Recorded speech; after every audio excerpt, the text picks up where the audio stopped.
I got to give props to John Calipari.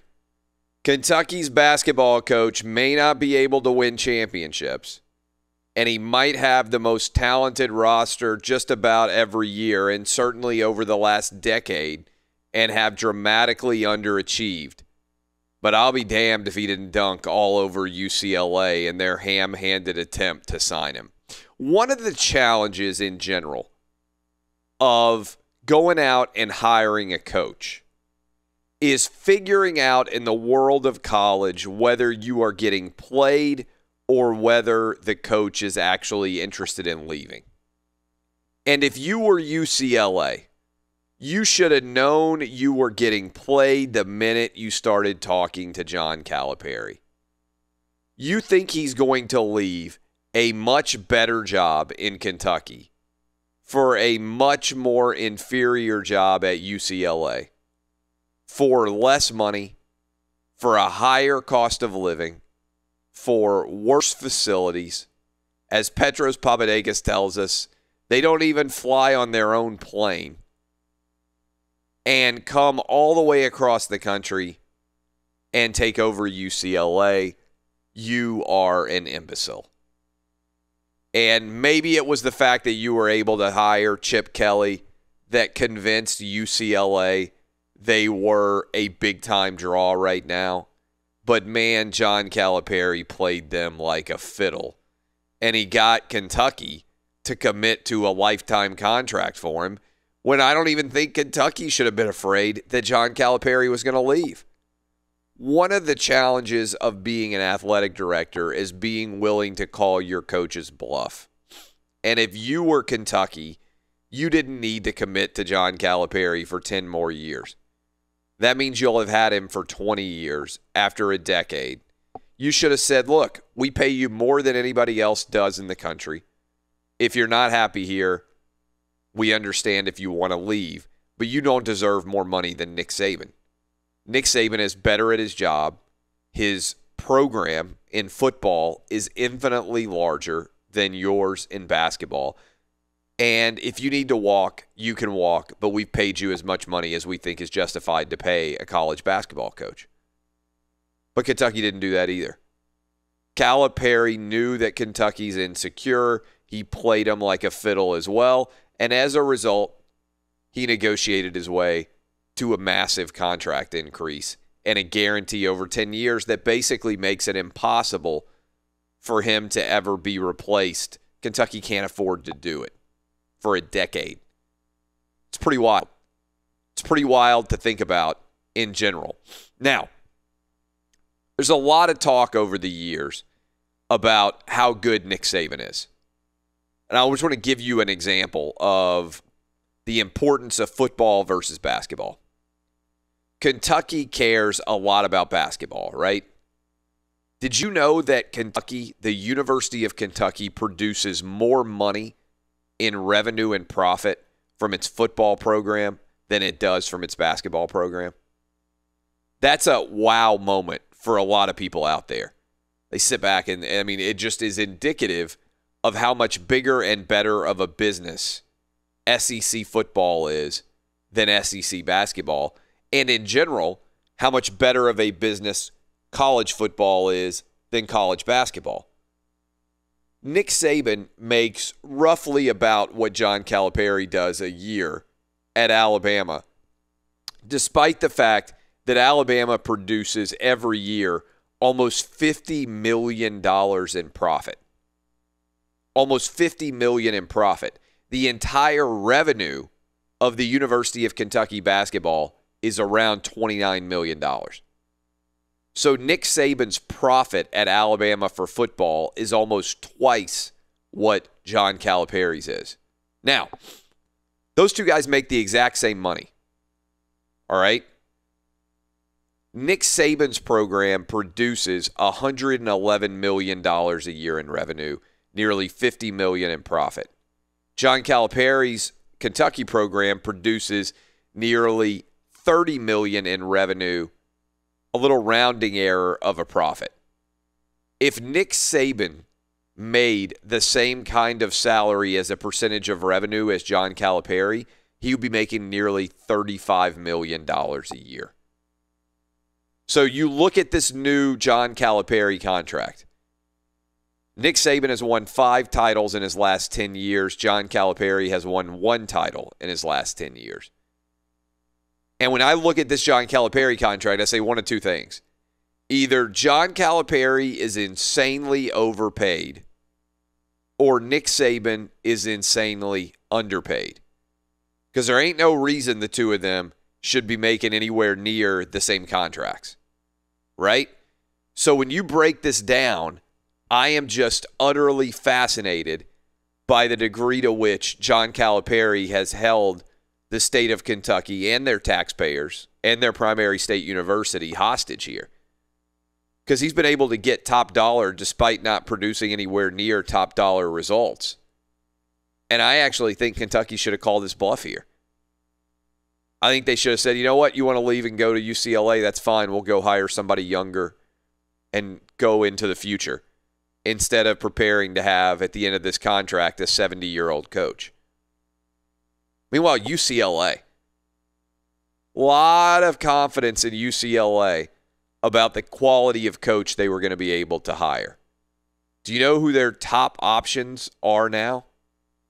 Mick Cronin from Cincinnati, who's made it out of the first round of the tournament 1 time in the last 12 years.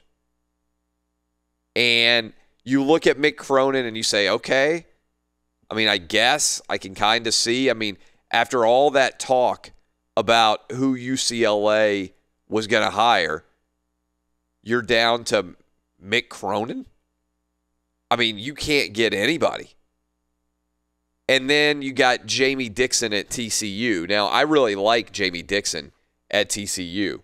I think he's done a phenomenal job. I think Pittsburgh was idiotic to let him leave. And certainly there's been a negative association with that ever since. But you break down those two guys and say the UCLA basketball program, John Wooden's UCLA basketball program, what UCLA people think of as a crown jewel of the basketball universe, is able to maybe hire away Mick Cronin or Jamie Dixon. That's a big drop-off. I mean, let's be honest. That just is from what the expectations were for UCLA. Now, they hired Chip Kelly, and that was such a home run relative to expectations. We'll see exactly how he does in year 2. There are certainly some very positive signs down the stretch at the end of year 1. But, man, Mick Cronin and Jamie Dixon are the reported 2 names that they're negotiating with after John Calipari played them. That ain't a very solid position to find yourself in. I want to bring in the LA crew here. Does UCLA wildly overvalue its basketball job, Danny G? Yeah, because of the history of the program, I think that's always going to be the case. But the facilities aren't that good. The overall standing of the Pac-12 is a mess. And I think that certainly factors in here as well. Other than Gonzaga right now, and let's leave aside the state of Texas and say that they don't count anything as a Western school, even though Lubbock is in West Texas. What's the best program other than Gonzaga right now in the entire Western United States? Oregon? Yeah, Oregon. Maybe. Yep. Washington's okay, I guess. I mean, it's amazing how bad college basketball is, really almost west of, Texas. I mean, it's an unmitigated disaster if you look at all the different programs. You don't know what's going on with Arizona and all the Sean Miller mess. Usually you could rely on them. UCLA's a dumpster fire. Oregon, okay, you're a 12 seed. Expectations were higher. Washington, Other than Gonzaga, there's nothing out there that makes people very excited. So you would think maybe UCLA would be able to make a play here. Instead, they got absolutely played by John Calipari. I mean, just dunked on. And so did the University of Kentucky. And at some level, I wonder how in the world Kentucky can justify paying John Calipari as much money as they do when their football program is bigger than their basketball program. And there's that old story about the reason why Bear Bryant left Kentucky, that he won the SEC and he got what was the story? I need to look up that story again. That the difference between he and Adolph Rupp, Bear Bryant, people don't forget this. Bear Bryant was at Kentucky and theoretically could have been a big-time winning coach at Kentucky for football. And he decided to leave Kentucky, and maybe partly this is apocryphal in terms of the story, but the story is when Bear Bryant won, and obviously he left to go to Texas A&M, but Bear Bryant left Kentucky in 1954, and for less money at Texas A&M. And he left right after he had won a high level. And I need to go back and look at that. That Bryant left due to a perception of basketball school, but they thought that Kentucky was too much of a basketball state. Took less money to go to Texas A&M. Yeah, it says here he was 60, 23, and 6. Yeah. No, he was on a roll, but there's a story, and I need to find that story. Somebody can tweet me and probably remember it. But it's something about how he won the SEC and they gave him like a watch. And then Adolph Rupp won the SEC and they gave him a Cadillac or something like that. So the basketball was just so much more of an interest level than football. But what's fascinating about that is that in general, he was able to win at a high level. And even years and years later, even with now Kentucky football being bigger than Kentucky basketball, they're still wildly overpaying a basketball coach relative to results. People are in an uproar. I can't even keep up with my mentions. They don't understand basic economics. One of the challenges of life in general when it comes to being a sports fan is most sports fans don't understand basic economics or business. And so I always say that trying to explain that to a sports fan is almost impossible because, in general, think of the person you know of the most average intelligence in America. That person is probably not very smart, right? Half the people are dumber than that person. So this is what happens in Kentucky, where the average intelligence is even lower than the average intelligence in the rest of the country. They are so obsessed with basketball that John Calipari could literally be making $1 billion a year, and most people wouldn't even understand why that's absurd.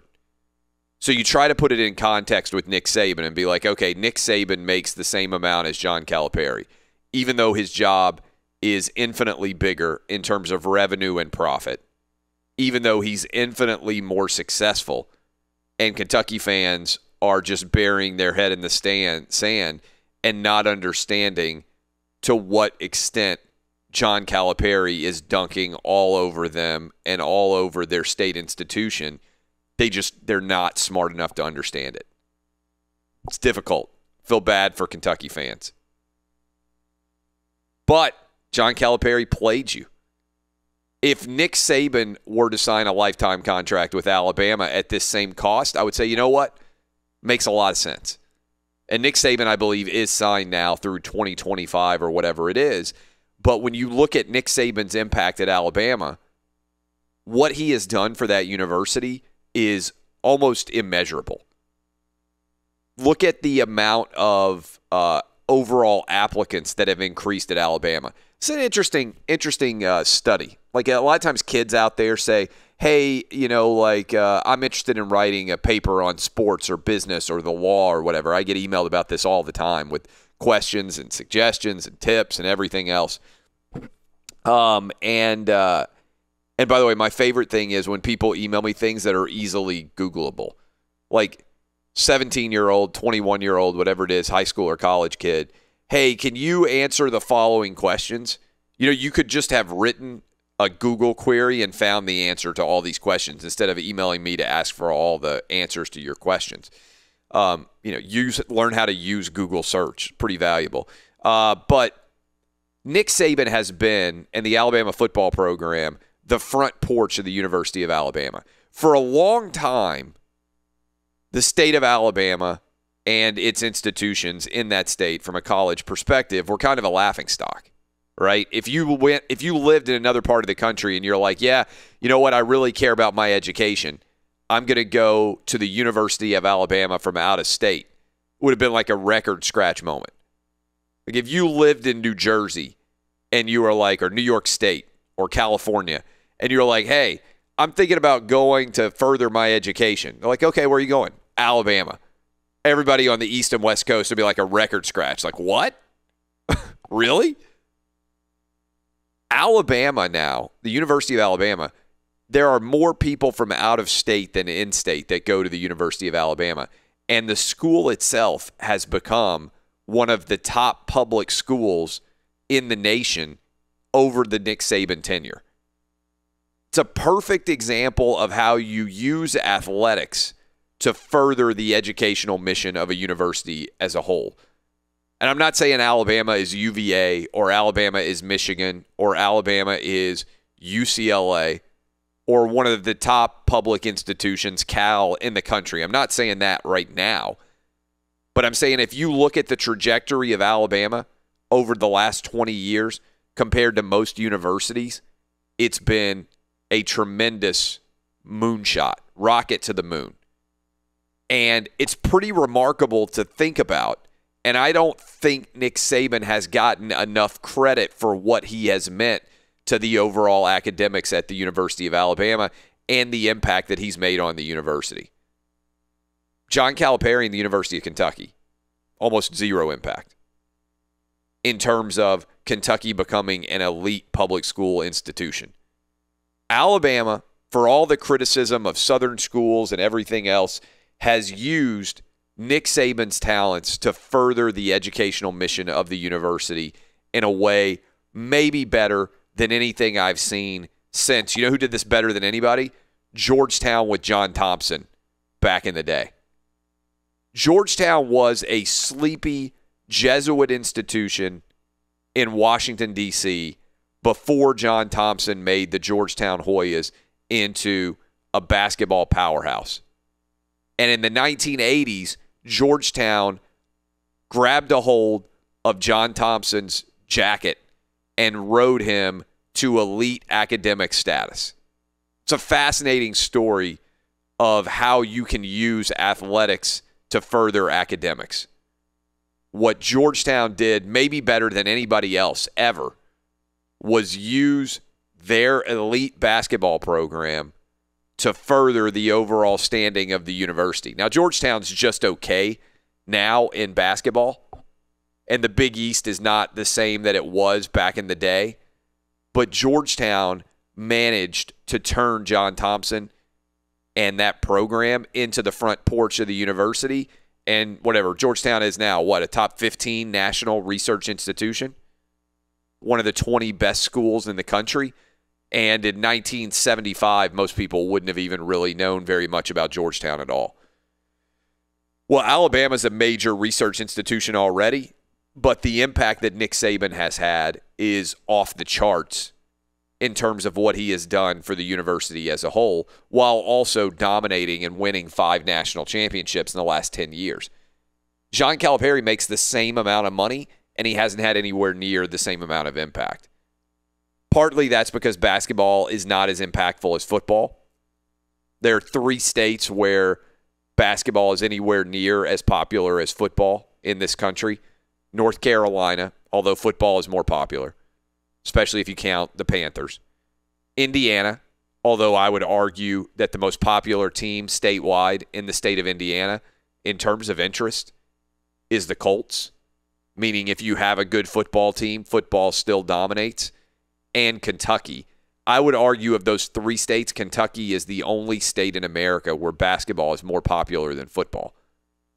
And so as a result, you get this economic disconnect between what they are willing to pay a basketball coach, even though he doesn't produce anywhere near like football coaches do in most places. The story is, by the way, a lot of you tweeting me that Bear Bryant, when he was coaching at Kentucky for football at the year-end award ceremony, got a lighter as a gift, and that Adolph Rupp got a Cadillac. And from that point forward, he took a pay cut to go to Texas A&M. Eventually ended up leaving Texas A&M after the Junction Boys. He coached Gene Stallings, really kind of a fascinating era in what he did at Texas A&M. Then he goes to Alabama and obviously becomes one of the greatest coaches of all time. But when you guys hear that John Calipari gets a lifetime contract, what's your thought? I want to go to Dub. Dub, what's your thought when you hear that John Calipari got a lifetime contract? My thing in general is don't negotiate against somebody you know has no interest in leaving. And Kentucky did that, and John Calipari played them, and he also played UCLA. He's a better negotiator than he is a basketball coach. Yeah, I'm not really surprised necessarily. I mean, it wasn't a surprise to me that UCLA went after him. I didn't really think, like you, that was ever really – there was ever a real shot of that happening unless UCLA just went way out of character with their offer. So, yeah, I mean, I don't think there was a need for a lifetime contract to give by Kentucky to give him. But like you said, he's quite the negotiator. You're an Auburn guy. Even you have to be astounded by what Nick Saban has done at Alabama. And I think maybe the lasting impact here, and look, 5 titles in 10 years speaks for itself, the dynasty that Nick Saban has created. But the real lasting impact is going to be at the university for years and years to come because of how difficult it has become to get into the University of Alabama and how much the academic standings at the and standards at the University of Alabama have risen. That's going to last long after Nick Saban is gone. Yeah, and just to echo your point you made earlier, either Nick Saban is underpaid or Calipari is overpaid. I don't think you could pay Nick Saban enough money. I mean, He is worth every single penny. They could double his salary, and he still might be underpaid. Yeah, I mean, I think that's a pretty good argument given the fact that they produce $50 million a year roughly in profit on the football program. And basically, Kentucky is running their basketball program now at break even. And they're giving all the money that they produce to John Calipari, which becomes an intriguing question when you consider that technically Kentucky basketball is a non-for-profit, right? I mean, it's a state institution, not for profit. So it's like if you had imagine if the Red Cross was running and they were paying their director $9 million a year. It would be front page news in every newspaper in America, and the Red Cross director would get fired. If there were a school paying its university president $9 million a year, people would lose their minds because it's a nonprofit institution. But John Calipari making $9 million at Kentucky, and most people just don't even understand how that works or how that's indefensible from a purely economic perspective. There are SEC athletic directors listening to this show right now. I would wager a large amount of money, and they are thinking about this. They're like, there is no financial way possible to ever justify paying a basketball coach $9 million a year. There isn't any financial justification for it at all.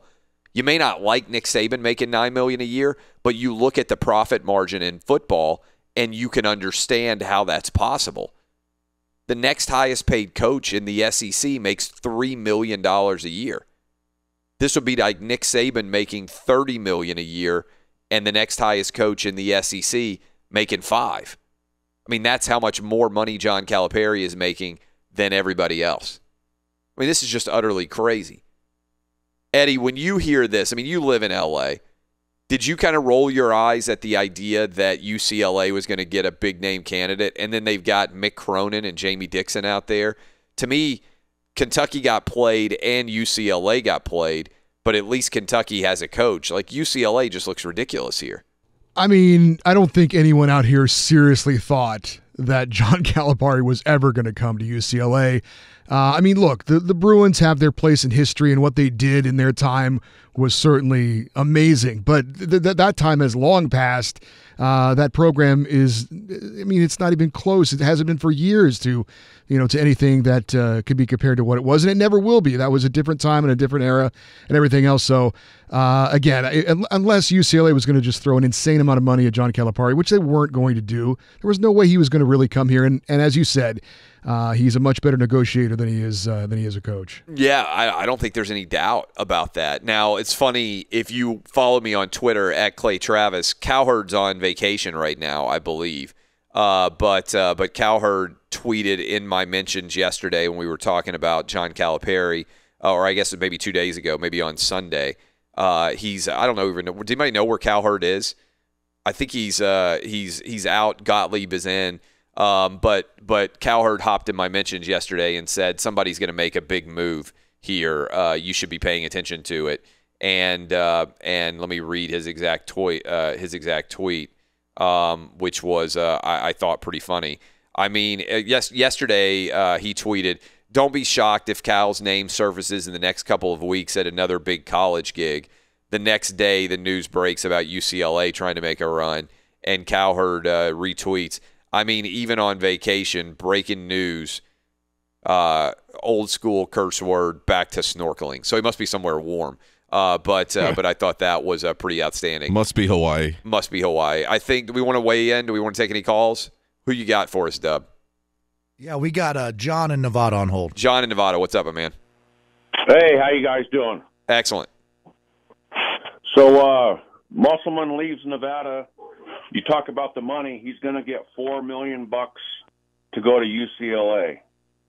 That's How what you. crazy is that when you start talking about money? Do you think $4 million? I think is within bounds. And that, I haven't even heard that. I've heard Musselman's in play at Arkansas. He's in play other. Thanks for the call. He's in play other places. I think you can justify, if you look at basic college basketball economics, paying a guy $3 to $4 million a year.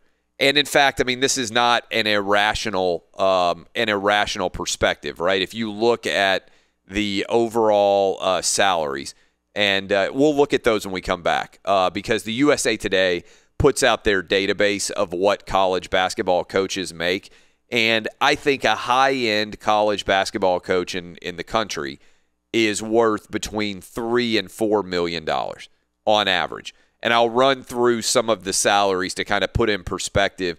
When John Calipari is making $9 million a year, he's basically bank robbing the entire state of Kentucky relative to what everybody else makes in college basketball. And we will discuss when we return. I'm Clay Travis. This is Outkick the Coverage.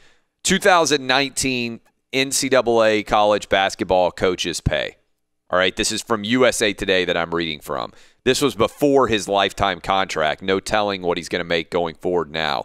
John Calipari last year made $9.3 million, according to USA Today.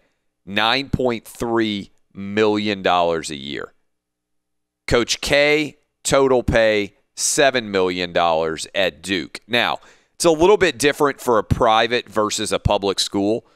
Private schools can get away with paying more to their guys without having to worry because they're not state employees, right? I mean, that's a difference between a public and a private school. John Calipari is the highest public employee in the state of Kentucky. Not a close second. The governor in Kentucky probably makes $200,000 a year. John Calipari makes $9.3 million a year. Coach K makes $7 million at Duke. And then there's nobody else in the same stratosphere as them. And by the way, Coach K has been at Duke for 30 years or whatever the heck it is, 35 years. He's been there a long-ass time. Tom Izzo, pretty damn good coach, going to a Final Four, same number of national championships as John Calipari at Michigan State. He makes a shade over $4 million a year. Tony Bennett, UVA, going to a Final Four, makes a little bit over $4 million a year. Bill Self, 14 straight titles at Kansas. Pretty big basketball program, Kansas. Makes a little bit over $4 million a year. Chris Mack at Louisville. They had to pay him a lot of money to get him to leave Xavier. Makes just a hair over $4 million a year. That's it. So, John, you talk about an out-of-whack compensation schedule. This is before John Calipari's lifetime contract. He's making $9.3 million a year.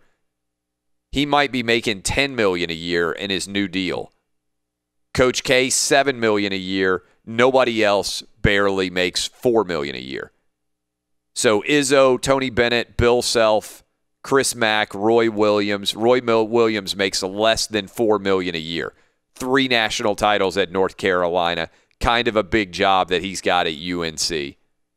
Jay Wright, 2 national titles in the last 3 years coming into this season, $3.8 million.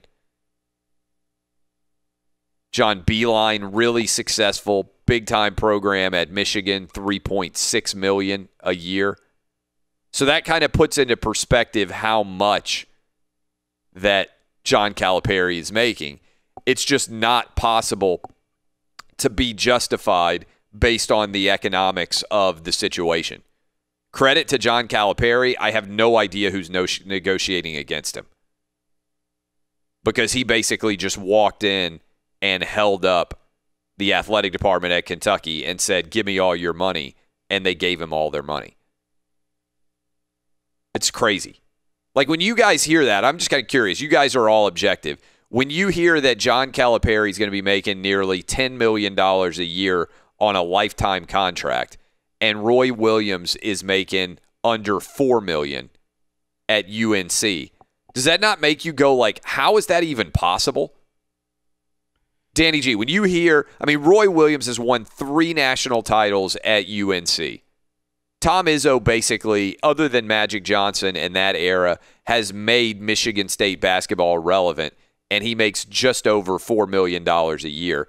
Bill Self, Kansas, pretty big program, just over $4 million a year. John Calipari, $10 million a year. That's insane, right? Yeah, when you put it that way, especially when you compare it to Roy Williams, who I think a lot of us would probably prefer to be our head coach of our basketball team. The other thing is, when you brought up the point of them breaking even because of what they're paying, what other company in our country would do that and then give you the lifetime ambassador role? What does that even mean? What do you do as the ambassador? You just shake hands and show up at events? Yes. It's like the thing that Vince Young got fired from at Texas. As long as you don't get multiple DUIs and as long as you show up at work, he's probably on the hook for millions of dollars more. I think Cal is 60, and I think the 10-year extension takes him to 70. And then he's also on the hook for, university is on the hook for millions of dollars more after that. So you're in a motorized scooter at the events. Yeah. I can't believe it. And by the way, why do you think John Calipari is going to continue to win at this level for the next decade? I understand the argument of, he's going to continue to recruit the same way because Nike's going to keep sending players to go play for him. Just like Adidas was doing for Rick Pitino and like happens evidently in the sneaker wars. But there aren't a lot of guys you point to and say, hey, they're going to be studs at 67 years old coaching. Maybe John Calipari is one of them, but you basically have put yourself in handcuffs if you're Kentucky, and let's say John Calipari suddenly isn't very good, for a couple of years in a row. You can't do anything because you've committed 10 years to him. I just think this story in general is stunning to me, and I don't think most people have the business background to even look at this and be like, this contract is legitimately unconscionable. Like, there's no way that you look at the revenue that Kentucky basketball produces and John Calipari's compensation relative to every other college basketball coach, there's no way to justify it. And I'm a markets guy. So if this was a for-profit business and they thought that John Calipari was doubly as good, basically, as any other CEO in the country, and they wanted to wildly overpay him, and then the profits were rolling in, I would be like, hey, that's the market. They can afford to pay their CEO whatever he's worth. If Tim Cook at Apple could suddenly leave and go take over at Google, and Apple was concerned, oh my God, we're going to lose so much if we don't have Tim Cook, I'm fine with them competing to keep him as CEO because their books are public and they have to open them up and they have to be able to justify his performance and what their salary is for him. But for John Calipari to be making $10 million a year and have a lifetime contract, and for Roy Williams to be making $3.9 million, I think a lot of people out there are saying, how does that happen? I think that John Calipari bank robbed the University of Kentucky. I think it's crazy.